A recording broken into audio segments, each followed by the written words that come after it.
Good morning students. BSc BEd third year में zoology में आज बात करते हैं। नेक्स्ट टॉपिक इसके अंदर हार्मोन, इंसुलिन और उसके फंक्शन क्या होते हैं। इंसुलिन हार्मोन जो है पेनक्रियाज की बीटा सेल या बीटा कोशिकाओं के द्वारा सिक्रीट किया जाता है। बीटा सेल, अल्फा सेल और डेल्टा सेल जो कि पेनक्रियाज या अग्नाशय आइसलेट ऑफ लैंगरहैंस या लैंगरहैंस की दीपिकाओं में पाई जाती हैं। ये कोशिकाएं अलग अलग प्रकार के हार्मोन का सिक्रीशन करती हैं। तो इसके अंदर बीटा सेल के द्वारा सिक्रीट होने वाला जो हार्मोन है वह कौन सा है? Insulin hormone. और इंसुलिन हार्मोन जो इसके अंदर एक प्रकार का प्रोटीन इसके अंदर हार्मोन है, या इसके अंदर कह सकते हैं प्रोटीन श्रेणी का हार्मोन होता है, जिसका मुख्य कार्य होता है ब्लड में ग्लूकोज के लेवल को इसके अंदर हमेशा कम बनाकर रखना, या ग्लूकोज के लेवल का इसके अंदर कह सकते हैं रेगुलेशन या नियमन करना। इसी कारण इसके अंदर ग्लूकोज के लेवल को कम बनाकर रखता है ब्लड में। इस कारण इसे हाइपोग्लाइसेमिक इसके अंदर हार्मोन कहते हैं। और डायबिटीज़ को रोकता है, इस कारण इसे इसका एंटी डायबिटिक हार्मोन कहा जाता है। तो सबसे पहले इसके अंदर इसकी डिस्कवरी कैसे हुई थी या खोज कैसे हुई? बेंटिंग और बेस्ट दो वैज्ञानिक थे। उन्होंने इसका 1921 या 1921 में इसका इंसुलिन का इसका सबसे पहले एक्सट्रैक्शन या निष्कर्षण किया था। निष्कर्षण इसके अंदर कह सकते हैं इसको बाहर निकाला था। एनिमल से इसके अंदर कह सकते हैं इसको बाहर निकाला, एक्सट्रैक्ट किया या निष्कर्षण किया था। तो यह इसके अंदर जो इंसुलिन हार्मोन है सबसे पहले 1921 में इन वैज्ञानिकों के द्वारा इसके अंदर कह सकते हैं निष्कर्षित या एक्सट्रैक्ट किया गया था।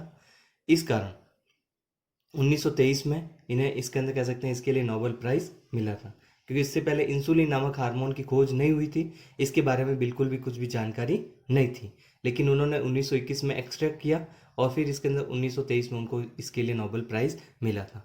और वैज्ञानिक इसके अंदर अल्बर्ट जो वैज्ञानिक है उन्होंने इसके अंदर कह सकते हैं सबसे पहले इसके बारे में बताया था कि इसके अंदर 1926 में या 1926 में शुद्ध क्रिस्टलीय इंसुलिन या जिसे कहा जाता है प्योर क्रिस्टलाइन इंसुलिन जो है इसके अंदर कह सकते हैं बनाया था। प्योर फॉर्म में क्रिस्टल के रूप में इंसुलिन का इसके अंदर निर्माण सबसे पहले किसने किया था? वैज्ञानिक इसके अंदर अल्बर्ट ने, जो कि इसके अंदर 1926 में किया गया था। लगभग इसके अंदर नोबेल प्राइज जो मिला था उसके 3 साल बाद। बेंटिंग और बेस्ट के इसके अंदर कह सकते हैं जब इंसुलिन को एक्सट्रैक्ट किया था उसके 5 साल बाद, या नोबेल प्राइज मिला था उसके इसके अंदर 3 साल बाद शुद्ध क्रिस्टल इंसुलिन को इसके अंदर कह सकते हैं फॉर्मेशन किया या बनाया था। केमिकल स्ट्रक्चर या रासायनिक संरचना की बात करें, इंसुलिन इसके अंदर सबसे पहले आपको बताए स्मॉल एक प्रोटीन हार्मोन है, और प्रोटीन में भी इसके अंदर स्मॉल प्रोटीन ही है, छोटा प्रोटीन होता है, जिसमें लगभग इसके अंदर 51 अमीनो एसिड पाए जाते हैं। 51 अमीनो एसिड का प्रोटीन होता है इंसुलिन, जिसमें इसके अंदर 2 समानांतर चेन या श्रृंखला पाई जाती है। प्रोटीन या पॉलीपेप्टाइड की 2 श्रृंखला इसके अंदर कह सकते हैं इसमें पाई जाती है, जिसे प्रोटीन श्रृंखला ए या प्रोटीन चेन ए और बी कहा जाता है। तो ए और बी 2 इसके अंदर प्रोटीन की श्रृंखला है जो कि इसके अंदर इंसुलिन में पाई जाती है। जो इसके अंदर कह सकते हैं 2 जो चेन पाई जाती है समानांतर होती है डाइसल्फाइड बॉन्ड के द्वारा। डाइसल्फाइड जो बंध है इसके अंदर आपको प्रोटीन के स्ट्रक्चर में भी बताया गया था 5th यूनिट में, जो आपको टॉपिक करवाया गया था प्रोटीन स्ट्रक्चर। तो प्रोटीन स्ट्रक्चर में भी आपको बताया गया था सेकेंडरी स्ट्रक्चर जो होता है उसमें डाइसल्फाइड बॉन्ड कार्य करता है। तो डाइसल्फाइड बॉन्ड जो है इसके अंदर 2 समानांतर प्रोटीन की चेन जो होती है ए और बी को जोड़ने का कार्य करता है। तो जैसे ए इसके अंदर जो चेन होती है और बी प्रोटीन की चेन है, एक में इसके अंदर 21 अमीनो एसिड पाए जाते हैं। जैसे ए श्रृंखला जो होती है उसमें अमीनो एसिड 21 होते हैं 21, और श्रृंखला जो बी होती है उसमें अमीनो एसिड की संख्या 30 होती है। और इसका अणुभार जो होता है इंसुलिन का, कुल अणुभार इसके अंदर मुख्य रूप से कितना होगा? 6000। तो यहाँ पर ए जो श्रृंखला है उसमें 21 अमीनो एसिड है, बी में 30 अमीनो एसिड पाए जाते हैं। तो कुल मिलाकर कितने अमीनो एसिड होते हैं? 51 या 51 अमीनो एसिड होते हैं। यह इंसुलिन की संरचना होती है। और दोनों जो चेन होती है पैरेलल होती है, समानांतर होती है। समानांतर जो चेन होती है इसके अंदर, और दोनों चेन इसके अंदर जो पैरेलल या समानांतर है, पैरेलल श्रृंखला जो होती है इसके अंदर आपस में डाइसल्फाइड बॉन्ड, एस का मतलब होता है डाइसल्फाइड। सल्फर इसके अंदर कह सकते हैं 2 पाए जाते हैं, और जो आपको बताया गया था इसके अंदर सिस्टीन अमीनो एसिड के द्वारा बनता है। तो सिस्टीन अमीनो एसिड में जो SH ग्रुप पाया जाता है सिस्टीन में, क्योंकि इसके अंदर सल्फर पाया जाता है, और सल्फर जो इसके अंदर कह सकते हैं जिसमें SH पाया जाता है, जब ऑक्सीडेशन होता है तो हाइड्रोजन दोनों रिमूव हो जाते हैं, -H2 तो H2 रिमूव हो जाएगा, तो जो बचे हुए सल्फर हैं वो आपस में बॉन्ड करके डाइसल्फाइड बॉन्ड का निर्माण करते हैं। तो इंसुलिन में भी डाइसल्फाइड बॉन्ड ए और बी श्रृंखला के बीच में पाया जाता है। यह इंसुलिन की स्ट्रक्चर हो गई, डिस्कवरी हो गई और जनरल इंट्रोडक्शन हो गया। अब बात करते हैं इंसुलिन के क्या क्या फंक्शन होते हैं, क्या क्या कार्य होते हैं। फर्स्ट इसके अंदर फंक्शन होता है इंसुलिन का। इंसुलिन ग्लूकोकाइनेज या हेक्सोकाइनेज, ग्लूकोकाइनेज या हेक्सोकाइनेज जो एंजाइम होता है, ग्लूको और हेक्सोकाइनेज, इसके अंदर ग्लूकोकाइनेज भी कह सकते हैं उसको, हेक्सोकाइनेज भी कहते हैं, क्योंकि ग्लूकोज जो होता है, और हेक्सो इसलिए क्योंकि उसमें 6 कार्बन पाए जाते हैं, और काइनेज जो होता है, ग्लूकोकाइनेज होता है, उसमें भी 6 कार्बन होते हैं, ग्लूकोज में भी 6 होते हैं, इसी कारण उसको हेक्सोकाइनेज भी कहा जा सकता है, क्योंकि ग्लूकोज पर यह एंजाइम कार्य करेगा। तो काइनेज एंजाइम जो आपको बताया गया था फॉस्फेट ग्रुप को जोड़ने का कार्य करता है। फॉस्फेटेज जो एंजाइम होता है वह इसके अंदर फॉस्फेट समूह को रिमूव करता है, लेकिन फॉस्फोर या फॉस्फेट समूह को जोड़ने का कार्य काइनेज एंजाइम के द्वारा किया जाता है। तो इसमें ग्लूकोकाइनेज या हेक्सोकाइनेज जो एंजाइम होता है ग्लूकोज पर कार्य करेगा। तो इंसुलिन क्या करता है यहाँ पर, इंसुलिन का क्या कार्य होता है, ग्लूकोकाइनेज से क्या किस लिए संबंधित है ये, ग्लूकोकाइनेज या हेक्सोकाइनेज इसके अंदर कह सकते हैं, इंसुलिन इसके अंदर कह सकते हैं ग्लूकोज, इंसुलिन का इसके अंदर कह सकते हैं क्या करता है कार्य, ग्लूकोज का फॉस्फीकरण बढ़ाता है। तो फॉस्फीकरण कब बढ़ेगा, जब ग्लूकोकाइनेज या हेक्सोकाइनेज ग्लूकोज पर कार्य करेंगे। तो ग्लूकोज पर जब इंसुलिन की उपस्थिति में ग्लूकोकाइनेज ज़्यादा कार्य करता है तो वहाँ पर ग्लूकोज का फॉस्फोरीकरण बढ़ता है, ग्लूकोज से फॉस्फेट ग्रुप जुड़ता है। तो ग्लूकोज से जब फॉस्फेट ग्रुप जुड़ेगा तो उससे क्या बनेगा, ग्लूकोज 6 फॉस्फेट का निर्माण होता है। तो ग्लूकोज का फॉस्फोरीकरण अर्थात फॉस्फेट ग्रुप ग्लूकोज से जुड़ता है, तो ग्लूकोज का फॉस्फोरीकरण बढ़ेगा और इसके अंदर ग्लूकोज 6 फॉस्फेट का इसके अंदर कह सकते हैं निर्माण होता है, जो कि इसके अंदर उसको ग्लाइकोलाइसिस में इसके अंदर एंटर करवाता है। तो ग्लाइकोलाइसिस का फर्स्ट स्टेप यही होता है, जिसमें आपको बताया गया था ग्लूकोज से ग्लूकोज 6 फॉस्फेट बनता है। तो यहाँ पर क्या होता है, ग्लूकोज से ग्लूकोज 6 फॉस्फेट इसके अंदर कह सकते हैं बनने के लिए इसके अंदर ग्लूकोकाइनेज एंजाइम कार्य करता है या हेक्सोकाइनेज, जो कि फॉस्फोरीकरण इसके अंदर स्टेप होता है, और इस फॉस्फोरीकरण को इंसुलिन के द्वारा बढ़ाया जाता है और ग्लूकोज ग्लूकोज 6 फॉस्फेट में परिवर्तित हो जाता है। तो फर्स्ट इसके अंदर कह सकते हैं फंक्शन हो गया ग्लूकोज के द्वारा या ग्लूकोज का फॉस्फोरीकरण करना, ग्लूकोज 6 फॉस्फेट में उसको परिवर्तित करना। सेकेंड, इंसुलिन का क्या कार्य होता है, ग्लूकोज का स्थानांतरण करता है या ट्रांसपोर्ट कराता है। ट्रांसपोर्ट का अर्थ होता है इसके अंदर ग्लूकोज को एक स्थान से दूसरे स्थान पर या भेजने का कार्य करता है, स्थानांतरित करता है, ट्रांसपोर्ट करता है। क्योंकि लीवर में जैसे जब ये ग्लाइकोजन में परिवर्तित हो जाता है, लेकिन जब ब्लड में इसके अंदर कह सकते हैं ग्लूकोज की आवश्यकता होगी तो वापस उसको इसके अंदर ब्लड में भी भेजा जाता है। सेकेंड इसके अंदर, नेक्स्ट इसके अंदर जो थर्ड इसके अंदर फंक्शन होता है इसका, यह हार्मोन ग्लूकोज से ग्लाइकोजन के निर्माण को प्रेरित करता है। ग्लूकोज से ग्लाइकोजन का निर्माण जो आपको पिछली क्लासेस में भी बता चुके हैं, थ्योरी क्लास में इसका आपको बताया गया था, ग्लूकोज से ग्लाइकोजन के निर्माण या ग्लूकोज से ग्लाइकोजन का बनना क्या कहलाता है, ग्लाइकोजन का निर्माण हो रहा है, इसके कारण इस स्टेप को कहा जाता है ग्लाइकोजेनेसिस। तो ग्लाइकोजेनेसिस जिसमें ग्लूकोज से ग्लाइकोजन बनता है लीवर और मसल्स में, कहाँ पर बनेगा, लीवर में, और या जिसे कहा जाता है यकृत में और मसल्स या पेशियों में। जब ग्लूकोज से ग्लाइकोजन बनता है उसको ग्लाइकोजेनेसिस कहते हैं। तो ग्लाइकोजेनेसिस को कौन बढ़ाता है, इसके अंदर इंसुलिन हार्मोन। तो इससे क्या होगा, ग्लूकोज से जब ग्लाइकोजन बन जाएगा तो ब्लड में ग्लूकोज का लेवल कम हो जाएगा, जितनी मात्रा में चाहिए होता है ब्लड में ग्लूकोज वह इसके अंदर कह सकते हैं मात्रा रखी जाती है, बाकी ग्लूकोज को कहाँ पर भेजा जाता है, लीवर पेशियों में ग्लाइकोजन बनाने के लिए। इसके अलावा ग्लूकोनियोजेनेसिस को रोकता है।